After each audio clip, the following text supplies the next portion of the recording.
the second she said it. If you don't behave, I'll give these 4 lips to someone else.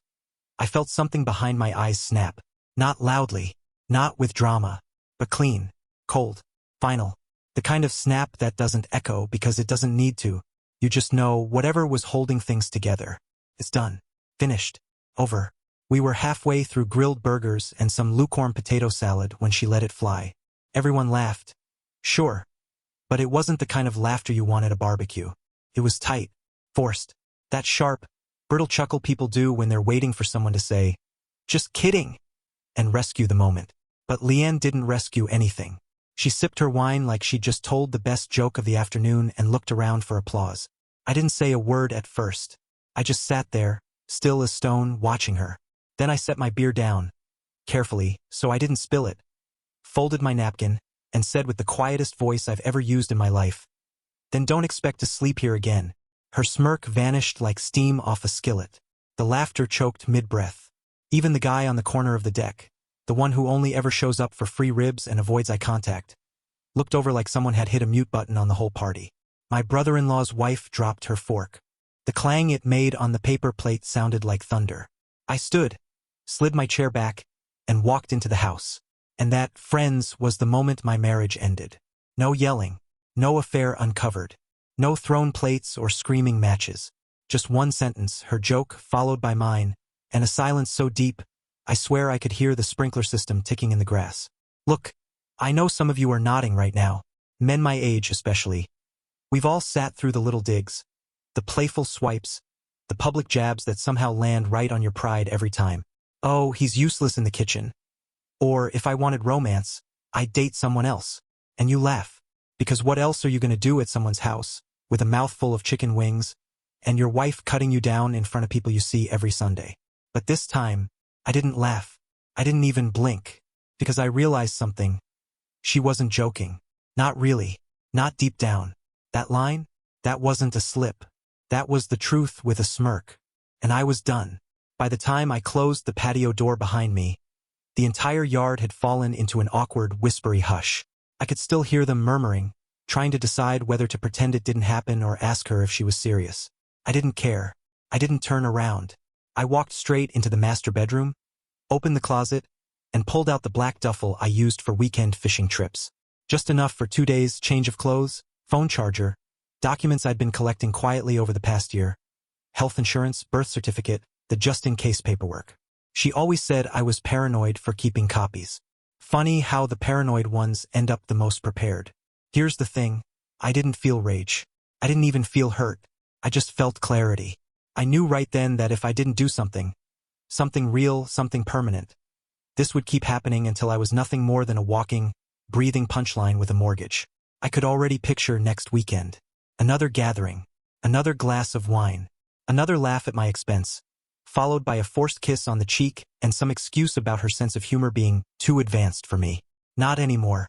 And since you've made it this far, can I ask you something? If even one part of this story hits home, if you've ever sat in silence while the person you loved made you small in front of others, do us both a favor. Hit that subscribe button and like the video. 97% of folks listening right now haven't subscribed. And yeah, that number stings more than it should. But your support? It really does motivate the team behind this story to keep going. Anyway, back to Leanne. She came inside about 10 minutes later, a confused little crease between her eyebrows like she couldn't quite figure out if I was being serious. She had that half smile she uses when she thinks I'm bluffing. "Hey, what's going on? You good?" she said, still halfway into her second glass. I didn't answer, just kept zipping up the duffel. She stepped closer, the smile starting to falter. "You're not really upset about that stupid joke, are you?" I finally looked at her then. Really looked. And what I saw wasn't evil. Wasn't cruel. Just arrogance. Entitlement. The assumption that no matter what she said, I'd laugh. I'd stay. I'd always be the one who apologizes first. She had no idea that I'd stopped playing that game a long time ago. I was just waiting for her to hand me the final excuse. Well, she handed it to me on a silver platter in front of 20 people and a half-burnt bratwurst. I picked up my bag, walked past her and said, "You should get used to silence. You're about to hear a lot of it." Then I opened the front door, stepped into the sunlight, and left. Not with anger, not with heartbreak, with peace. Cold, solid, earned peace. Because some men don't need to scream to leave a room. Some of us just go. By the time she wandered back inside, probably still tasting the punchline in her mouth, the living room was empty. My keys? Gone. The truck? Already on Highway 40, headed west. On the nightstand, I'd left nothing. No note. No apology for not pretending it was fine. No explanation for walking away. Just space, cold, unfamiliar space. The kind you can feel pressing in on you when someone's truly left. She must have noticed the closet first. Half of it empty. The duffel bag I always kept at the back, the one she called my doomsday bag, wasn't there. She once joked I packed it like a man waiting for war. I wasn't waiting anymore. The second she found my sock drawer gutted and the bathroom shelf cleared of everything but her perfume and condescending laughter, I imagined that wine haze started to burn off. Maybe she even checked the garage, thinking I'd just gone for a walk or one of those dramatic cool-off drives husbands take in sitcoms before they come crawling back with takeout and an apology. But this wasn't sitcom territory anymore. This was real life. Mine. And I'd had enough. She called around 6:42 p.m. I watched the screen light up from the motel nightstand. Her name still saved under the same contact it had been for years. Lian wife. No emoji. No pet name. Just her full name like a legal form I'd stopped updating. I let it ring. Then I turned the phone over and left it screen down. Not to punish her, but because I didn't owe her anything anymore. Not time. Not space. Not grace. I'd chosen an old roadside in 2 towns over. A place with wooden paneling, bad lighting, and the kind of silence you forget exists when you've been living inside a constant hum of sarcasm and sideways digs for years. The kind of place that doesn't ask questions. You pay cash, they give you a keycard that doesn't always work the first time, and you're left alone. I unpacked only what I needed. Set my passport in the drawer, not for escape yet, but because I'd been meaning to update it anyway. It's funny what you notice when you're no longer distracted by a wife that thinks you're furniture. The TV had 2 channels that worked. I didn't turn it on. I laid back on that scratchy polyester comforter and just listened to the absence. No dishwasher running. No podcast playing too loud from her phone. No passive-aggressive slamming of cabinets when I didn't laugh at her latest joke. Just the hum of the ceiling fan and the click of the ice machine outside every 15 minutes. I'd brought the divorce documents too. Unfiled. Unsigned. The ones I had requested 6 months ago from a lawyer friend after one of her girls' weekends, ended with a wrong hotel charge on our statement and a smug little shrug from her. She called it an admin mistake. I called it a warning shot. I never filed those papers because I thought maybe, just maybe, she'd still remember how to be kind. But standing there at that barbecue, her voice slicing through the smoke and laughter with a threat disguised as flirtation, I realized something. She didn't forget how to be kind. She stopped thinking I deserved it. And that was all I needed. At 9:22 p.m., I got a text. Can you please call me? I'm really confused right now. I didn't answer. At 10:01, I'm sorry. Okay? I went too far. But it was just a joke. Don't blow this up over one stupid sentence. Still no reply. Because here's the thing. People like Lian don't apologize for what they do. They apologize for the consequences of what they do. She wasn't sorry she humiliated me. She was sorry I wasn't there to sleep beside that cold patch of mattress she'd never bothered warming up herself. I pulled out my notebook. A real one. Leather-bound. A gift from my brother back when people still wrote down thoughts that weren't meant to be tweeted. I flipped to a clean page and jotted down 3 words in capital letters. No way back. Because the truth is, I wasn't leaving her to cool off. I was leaving her because I already had. By day 3, the calls slowed. Not because she gave up, but because she realized I wasn't biting. The first 24 hours were frantic. She called 8 times before noon. 2 voicemails that started chipper and ended accusatory. One text that said, "You're scaring me." Another that said, "Grow up," like I was the one who needed to. By day 2, she shifted tones. The text started using our old pet names. "Come on, babe. Don't make this bigger than it is." Then, "You're being cold." Then, "Seriously, this is childish." Every message buzzed on my phone like a weak mosquito trying to get under the covers. I didn't swat it. I let it buzz. I let them pile up. I let her stew in her own words. I wasn't ghosting her. I was collecting the fallout. There's a difference. See, most people think walking away is about drama. Packing your things in front of her. Slamming the door. Demanding to be heard. But that's not real distance. That's theater. Real distance is silence. Deliberate, surgical silence. The kind that doesn't just cut off noise, it cuts off access. And while she paced the hallway of our now half-empty home, probably rehearsing speeches she'd never get to give, I was in a quiet motel lounge 2 towns over, laptop open, rereading the prenup she never thought I'd remember. Because here's the truth. I'd been preparing for this long before the barbecue. Back in January, after a strange credit card charge at a hotel in Asheville, a conference she claimed was postponed but never refunded, I booked a consult with a divorce attorney named Keller. Older guy, smart eyes, talked like a man who'd seen every version of betrayal dressed up in excuses. I never filed anything. Not then. But I kept his number. On day 3, I called him again. He picked up like we'd spoken last week. "You ready to stop rehearsing and start documenting?" he asked. "Yeah," I said. "I think the performance ended Saturday."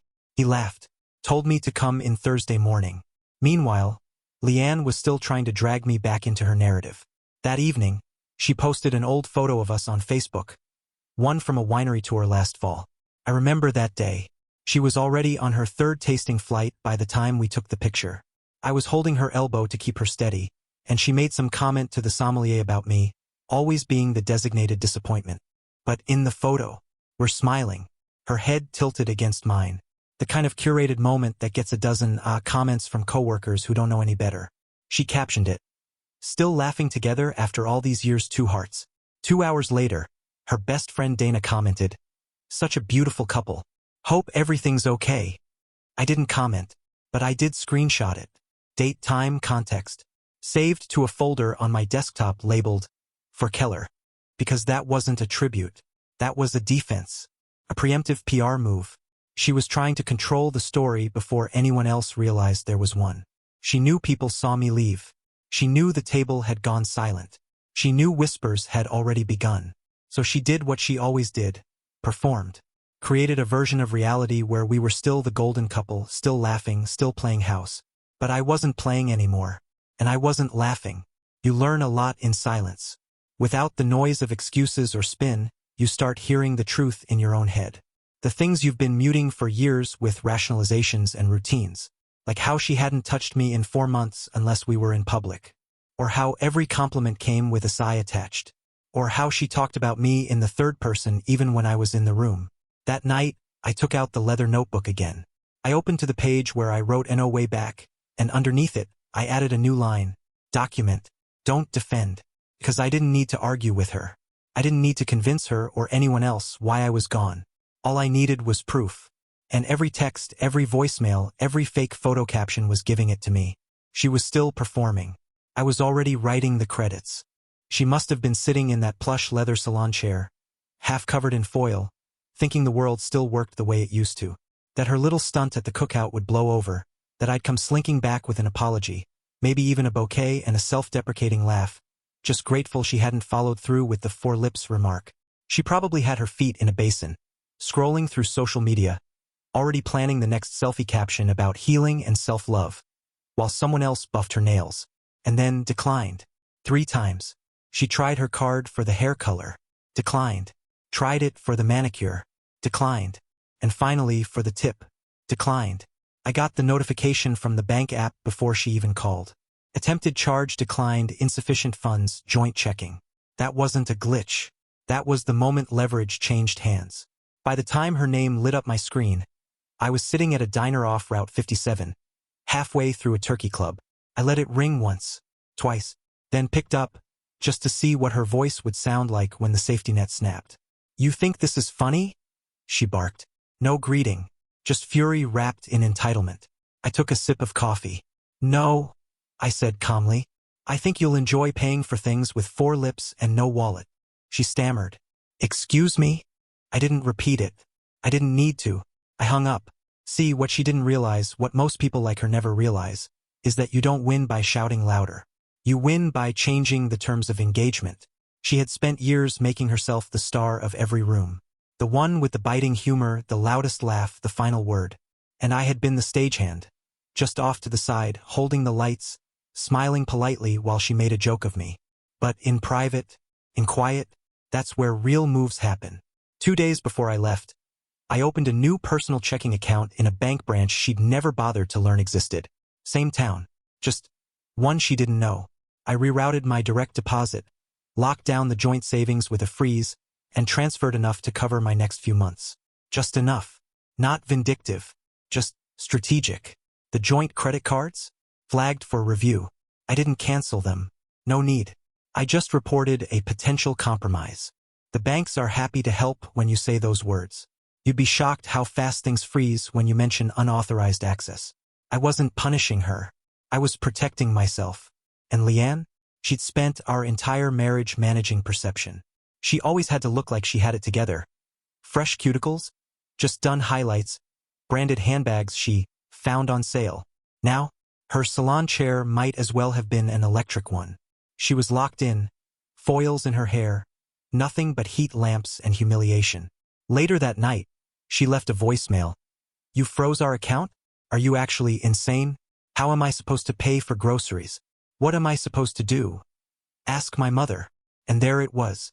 She wasn't mad about the money. She was mad about the dependency, the optics, the implication that she'd need someone else, that she didn't have control. Because for people like her, appearances are everything. If she has to walk into her yoga class without fresh highlights, someone might ask if everything's okay. If her card gets declined at that overpriced market she likes to brag about, someone might wonder if her husband isn't doing so well. Except I was doing just fine. In fact, I was better than fine. I was finally breathing air that didn't come pre-filtered through her ego. She'd always called the finances our money, until she wanted to spend it. Then it was her card, her salon, her weekend. Now that the word our meant consequences. Suddenly she remembered my name again. That night I called Keller. Send the financial disclosure packet, I told him, and the property inventory list. You sure? He asked. There's still a chance she might try to. I'm sure, because this wasn't a fight anymore.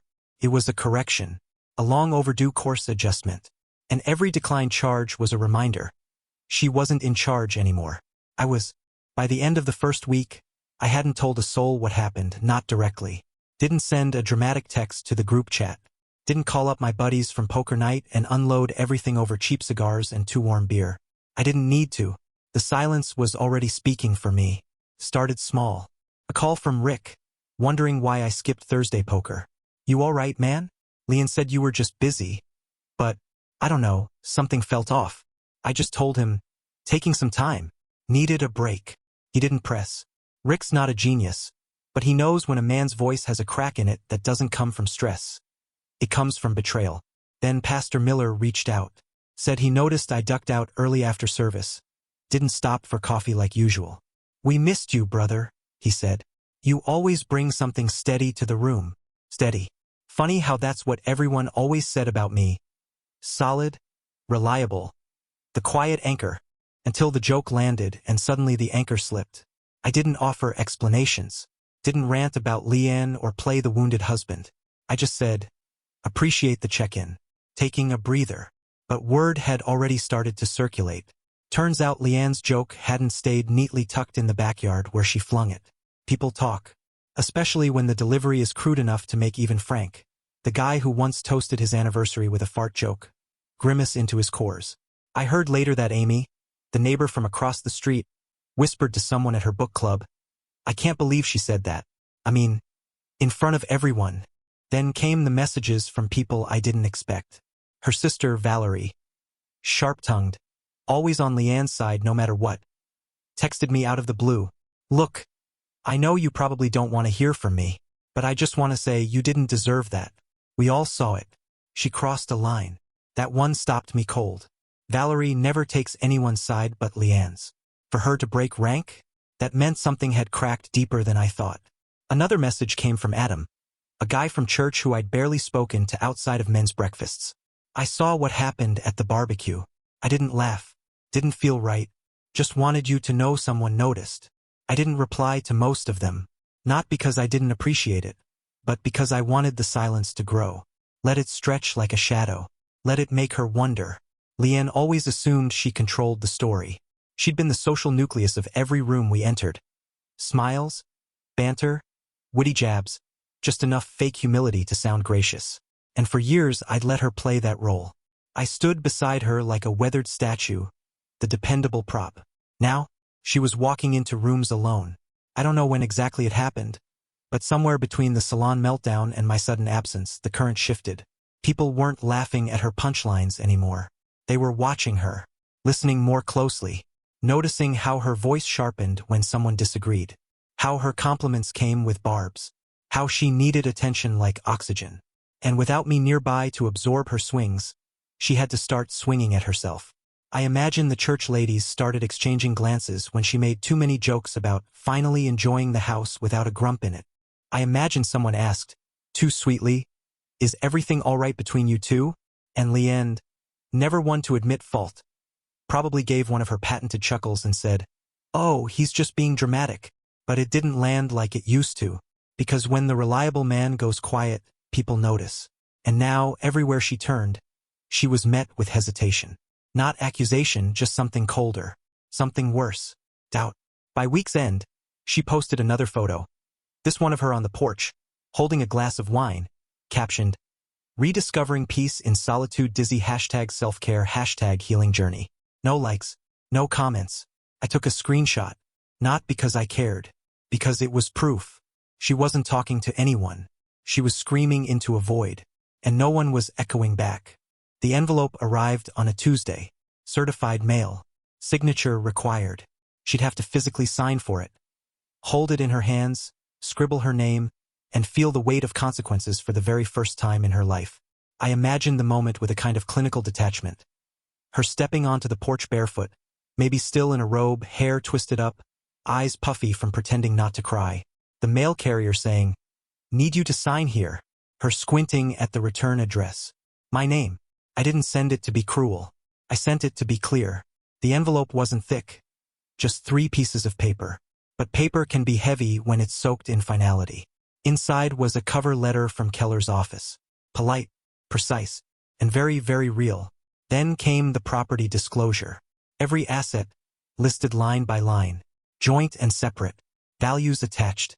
A simple highlight showed what I was offering and what I wasn't. And finally, a signed copy of the separation agreement draft. It didn't scream. It didn't accuse. It simply declared. The clause about the cabin was on page 2. Bottom right corner. Section 7.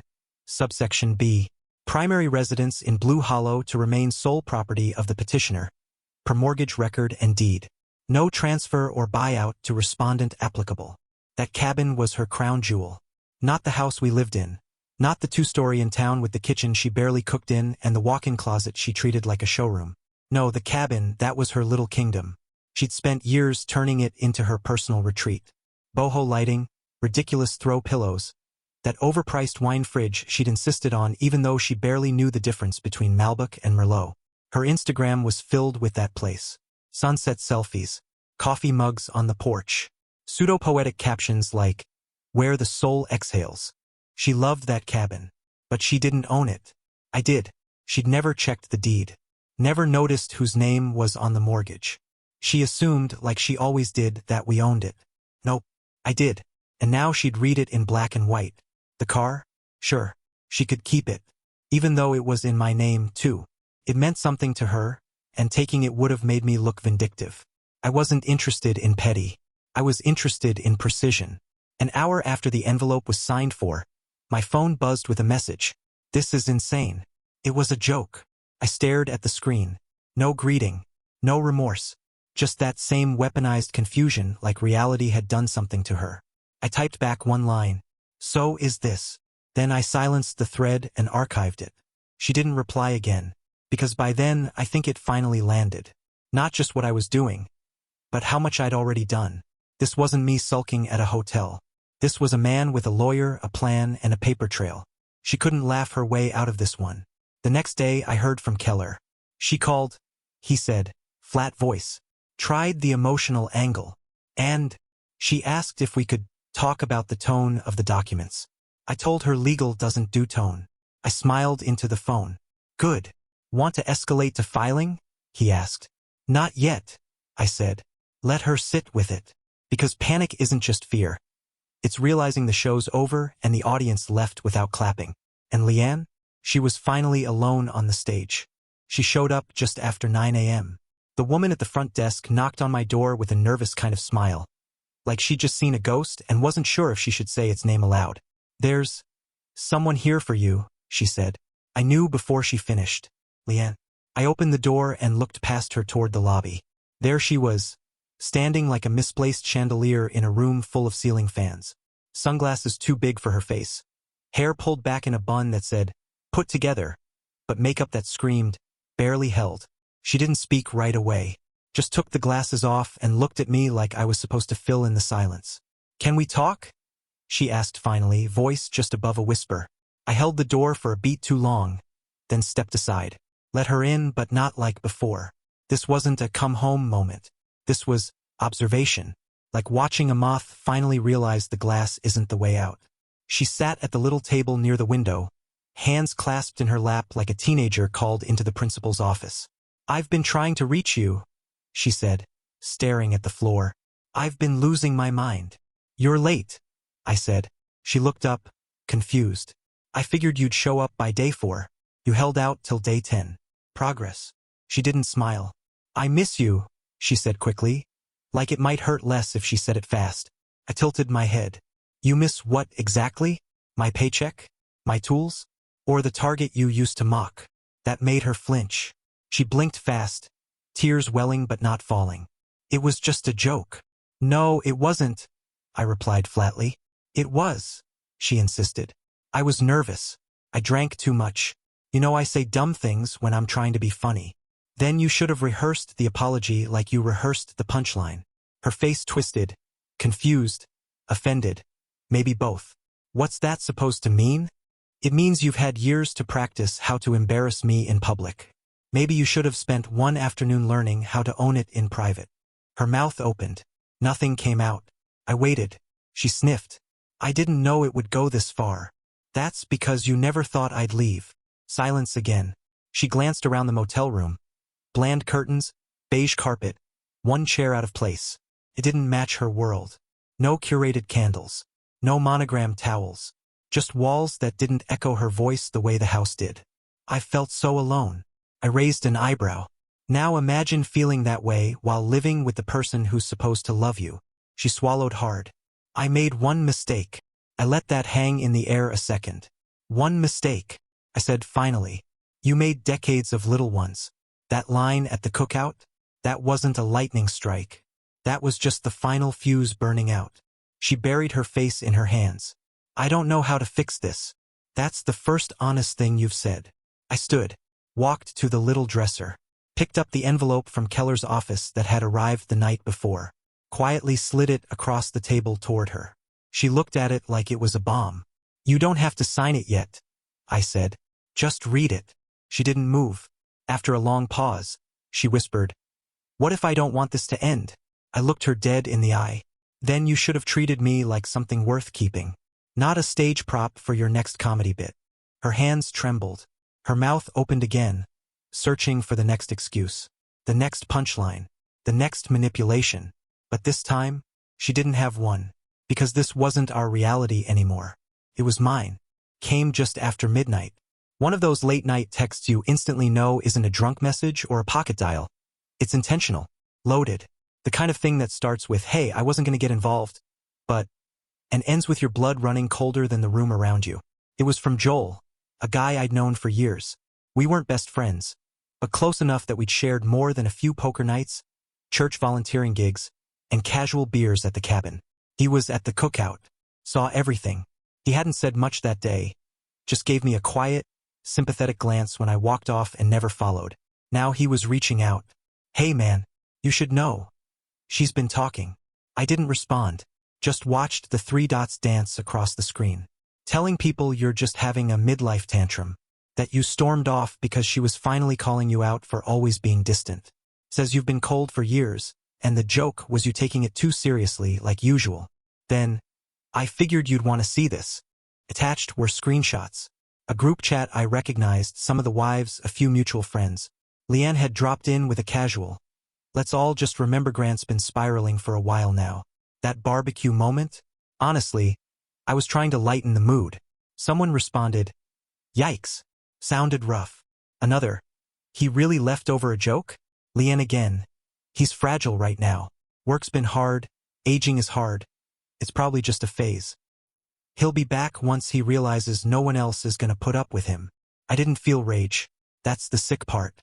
I felt confirmation. She wasn't sorry. She was spinning the narrative. She wasn't mourning the relationship. She was trying to salvage her reputation. That night, I sat up in bed at the motel, staring at the ceiling fan as it ticked like a metronome for her unraveling credibility. She didn't care that I was gone. She cared that I might look good doing it. She wanted to control the story. I was busy writing the ending. First thing I did was open the laptop and pull up my living will. It had been sitting in digital limbo for years. One of those get-to-it-eventually files I'd put off during the better parts of the marriage when I assumed she'd be the one making decisions if something happened to me. I removed her name as medical proxy. Removed her as my power of attorney. Replaced her with Keller, my attorney, and my cousin Nathan. Retired Air Force, clean head on his shoulders, no tolerance for drama. Then I dug out the contact sheet I'd left with my health insurance plan. Removed her as my emergency contact. Put down the INS number instead, temporarily. I changed it to my new address once I settled. She wouldn't even get a call if I crashed my truck into a tree. No sobbing at my hospital bed. No whispering apologies to a man in a coma just so she could feel forgiven. She'd be informed, not involved. When I saved the updated file, I sat back, staring at the screen, and whispered to the darkroom, "Midlife tantrum, huh?" And maybe it was. Maybe this was my tantrum. But if so, it was the quietest, most well-documented, strategically layered tantrum she'd ever seen. One that ended with paperwork, notarized signatures, and her name methodically erased from every part of my future. Funny how that works.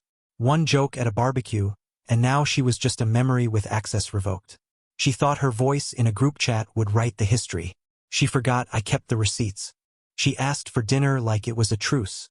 Neutral ground, she said. Just to talk. Not to beg, her message read, though I could already hear the strain in her carefully chosen words. I picked the place. Quiet, out of town. The kind of dimly lit restaurant where no one knew us. Where the walls didn't carry echoes of past conversations or neighbors who'd turn their heads. Place stripped of history. No advantages. She arrived 7 minutes early, dressed in the same outfit she wore the night of the barbecue. Same white off-shoulder blouse, same silver earrings I bought her 3 anniversaries ago. Forgotten until now. I don't know if it was intentional or just muscle memory from a woman trying to recreate a scene she thought she could control. Either way, it felt like a ghost walking in. I stood out of habit when she approached the table. She smiled, small, rehearsed, nervous.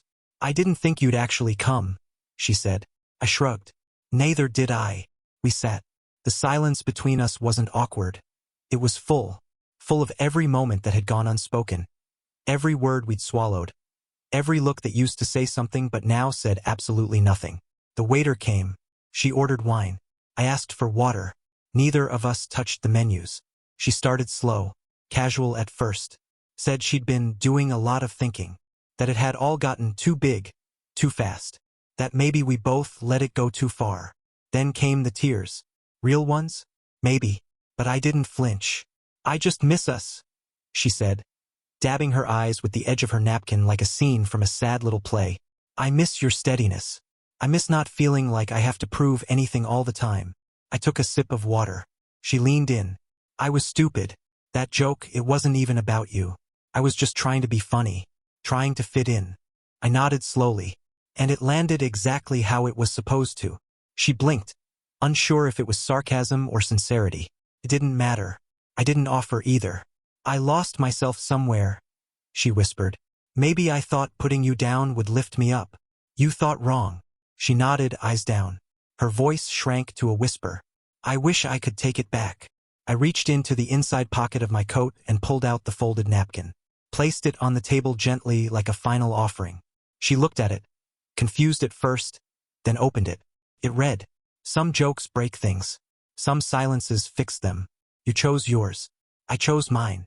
She stared at it for a long time, mouth slightly open, eyes blinking like she was trying to refocus the moment, reset the scene. But there was no reset, no encore. I stood. She started to say something. I saw it forming in her throat, but nothing came. No sound, just breath and regret. I pushed my untouched plate gently forward. You can have mine.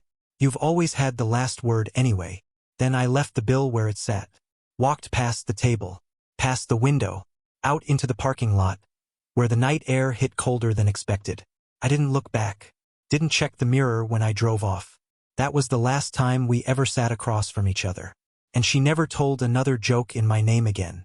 It happened exactly 32 days after that final dinner. I remember because it was the first morning I woke up in the cabin and didn't think about her before coffee. The light came in through the east window just right, the kind of soft gold that makes the wood floors glow.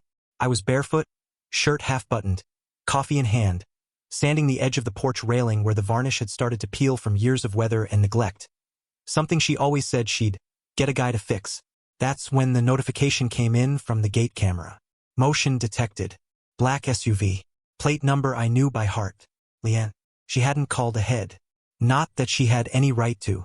But there she was, sitting just outside the wrought iron gate, engine running, staring up at the new keypad like it had betrayed her. She tried the old code. The one we picked together back when things still had shared meaning. The first 4 digits of our wedding date, plus the 2 numbers she wore during high school volleyball. That keypad had opened for her 100 times. Not anymore. She tried again. Wrong code. The 3rd time. System locked. Temporary block activated. I watched it all from the kitchen tablet while my coffee cooled beside me. She called. I watched the screen flash her name. Then I tapped decline. Simple. Quiet. Final. I let her sit there for a while. Let her wrestle with the engine noise and the realization that the world had finally moved on without her permission. Then she backed out. Slow, hesitant, like she still half expected me to run out barefoot and stop her. I didn't. Later that afternoon, I walked the half-mile down to the old mailbox by the road, where I'd already prepared a pre-stamped envelope weeks ago. I slipped it in with the morning drop. No key. No entry. Not anymore. That was it. 8 words. No signature. No address. Just that. Typed. Printed. Clean. 2 days later, she posted a photo on social media. A blurry, overly filtered selfie in her car. Eyes puffy. Fake smile on. You could just make out the edge of the gate in the background if you looked close enough. Caption. Fought for what we had. Some battles are just one-sided. No location tagged. Comments turned off. No likes. I read it once. Then deleted the screenshot. Not because I didn't want the memory, but because it wasn't my memory anymore. It was her performance. Her final, desperate spin of a story no one was buying. A final act to an audience that had already filed out of the theater. I didn't need to prove anything. Not to her. Not to anyone. I had the cabin. The keys. The quiet. I had the wood under my feet. The hum of cicadas in the trees. And the sound of varnish being scraped from truth. That afternoon, I finished sanding the railing. Wiped my hands on a rag. Poured another cup of coffee. Sat down in the Adirondack chair she used to complain, looked too rustic. And finally I exhaled. Not in relief. Not in regret. But in full ownership of the silence she thought she could fill with noise forever. She had her joke. I had the punchline. And I wrote the ending.